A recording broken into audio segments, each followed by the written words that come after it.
காலத்தில் வள்ளல்கள் பல தமிழ்நாட்டில் உள்ள மலைப்பகுதிகளை ஆட்சி செய்தனர். ஆனால் அவர்களுள் மிகவும் புகழ்பெற்று விளங்கியவர்கள் 7 வள்ளல்கள் மட்டுமே. அவர்களை நாம் கடையேழு வள்ளல்கள் என்று கூறுகிறோம். 1வது பேகன். திண்டுக்கல் மாவட்டத்தில் உள்ள பழனி மலையை ஆட்சி செய்தவர்தான் பேகன்.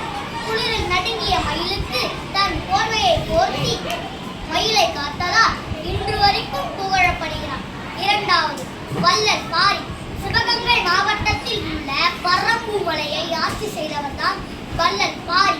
வாடிய முல்லை கொடிக்கு தம் தேரை கொடுத்து முல்லைக்கு தேர் கொடுத்தான் பாரி என்று புகழப்படுகிறார். 3வது திருமுடிக்காரி.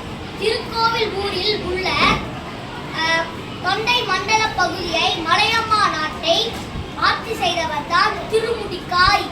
பயணம் செய்ய முடியாதவர்களுக்கு குதிரைகளை பரிசாக கொடுத்து புகழ் பெற்றார்.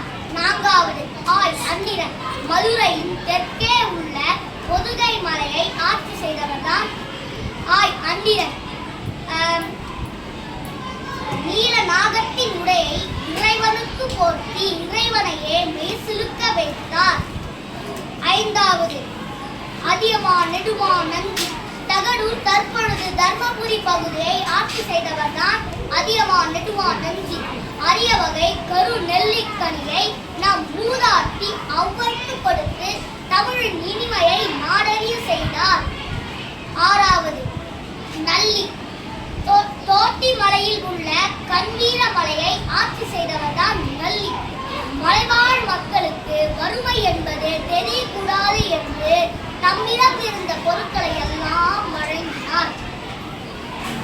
7வது வல்வில் போரி. நாமக்கல் மாவட்டத்தில் உள்ள கொல்லிமலையை ஆட்சி செய்தவர்தான் வல்வில் போரி. யாழ் மீட்டும் பாணர்களுக்கு தம்மிடம் இருந்த பொருட்களை எல்லாம் வழங்கி புகழ் பெற்றார். எனவே கடையேழு வள்ளல்கள் போல நாமும் அனைத்து உயிர்களுக்கும் அறம் செய்வோம். நன்றி, வணக்கம்.